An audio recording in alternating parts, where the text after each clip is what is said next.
제 블로그를 소개해 드릴게요. 현재 블로그를 제대로 운영하고 있는 것은 4개, 원래 6개를 운영했었는데 실질적으로 많은 시간이 너무 들고 선택과 집중이 필요할 것 같아서 지금 2개를 줄이고 블로그 4개를 운영하고 있어요. 기본적으로 이건 서브 블로그, 지금 제가 운영하고 있는 건 메인 블로그는 일단 멈춘 상태고 2개 서브 블로그만 지금 운영하고 있는데, 하나는 이거 제 블로그고요. 이렇게 이 블로그는 그래도 좀 빠르게 어느 정도 방문자 수와 조회수 수가 나왔고 블로그 지수도 높게 올라간 케이스인데요. 보통 8월 시작해서 9월달 한 달 정도 지났을 때 약 400~500명, 10월 초반부터 였나? 1000명 정도가 넘어갔어요. 이 블로그를 운영할 때 가장 핵심은 키워드예요. 제가 메모를 해봤는데 블로그를 글 쓸 때 무조건 쓰면 안 되고, 예전에는 오디 자체가 작년 같은 경우만 봐도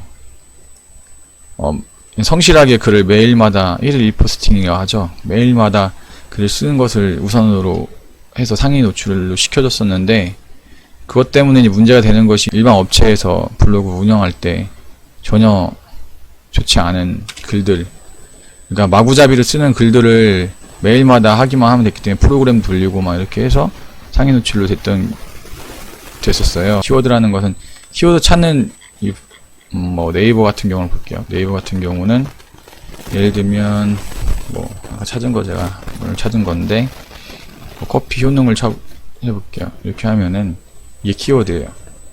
근데 이 키워드 안에 연관 검색어, 검색하는 걸 말하는 거죠. 커피 효능 이렇게 여러가지 검색을 했을 때 우리 블로그에 글을 쓰는 건 블로그만 볼게요. 66,755건이 나오는 거죠.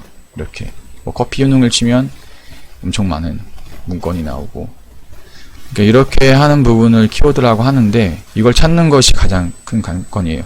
이걸 어떻게 찾느냐, 네이버 검색 사이트를 활용해도 되는데 초보자분들이 쉽게 간편하게 한 번에 찾을 수 있는 게 뭐냐면 이 키워드 마스터, Where is First라는 이 사이트에 들어가 보면 키워드 마스터를 치고 아까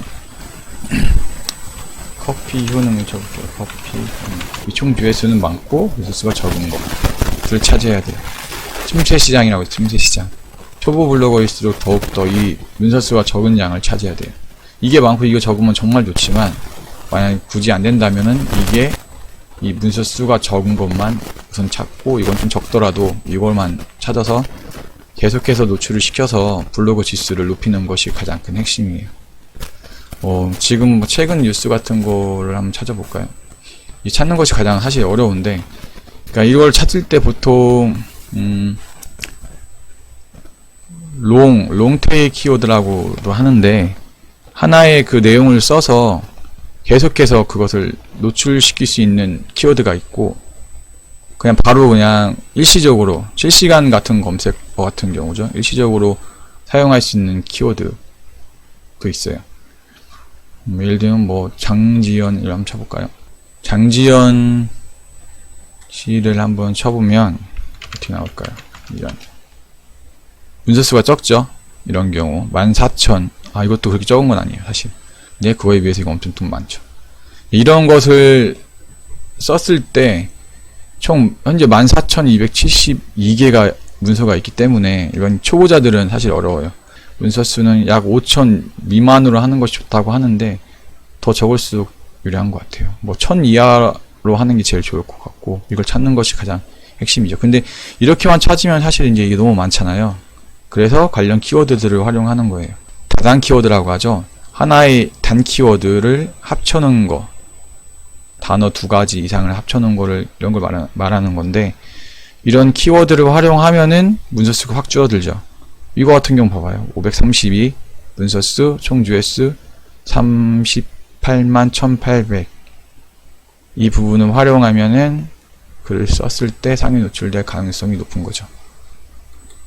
다만 이 단점이 뭐냐면, 이런 실시간 키워드를 사용하면은 블로그 지수가 높아지는 데 영향을 주기도 하고, 이 조회수나 방문자 수가 실질적으로 가장 큰 영향을 주거든요. 갑자기 팍 올라갈 수가 있어요. 그런데 올라갔다가 갑자기 떨어지면 블로그 지수에 별로 좋지 않다는 말들이 일반적인 사례예요. 그러면 가장 좋은 방법은 뭐냐면 아까 그런 부분들을 활용하되 자신의 블로그의 주제에 맞게 쓰는 거죠. 예를 들면 저 같은 경우는 이렇게 뭐 이런 주제를 갖고 글을 쓰잖아요. 그러니까 이런 주제에 관련된 이슈된 것을 활용하는 거죠. 그런 부분을 쓰지는 않는데 그래도 이제 좋은 사례 위주로 해가지고 연예인들 뭐 이렇게 뭐 혈액암이 완치됐다 뭐 이런 부분들 이런 걸 위주로 하면은 이렇게 올라가죠. 이게 가장 핵심적인 방법이에요. 사실 이게 다예요.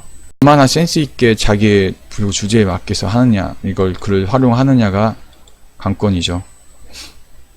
뭐 더 할 게 없네. 다 해가지고.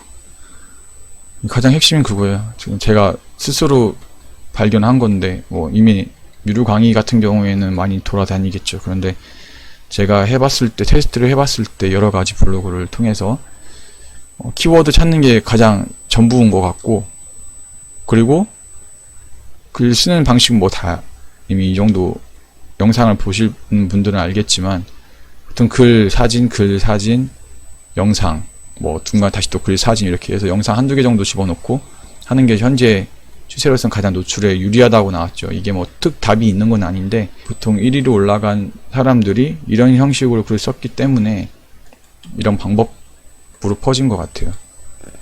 뭐 정답은 아니니까 뭐 예를 들면 이렇게 한번 볼게요. 이런 분들 보면은 다 다르지만 이렇게 글, 사진 이렇게 돼 있고 영상을 하는 분도 있고 안 하는 분도 있긴 한데 다 달라요.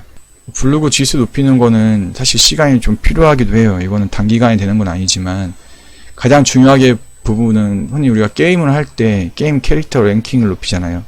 랭킹에 따라서 먹을 수 있는 아이템이 다르고 게임에서 이길 수 있잖아요. 그런 부분 것처럼 블로그도 비슷한 맥락이라고 생각하면 되는 것 같아요.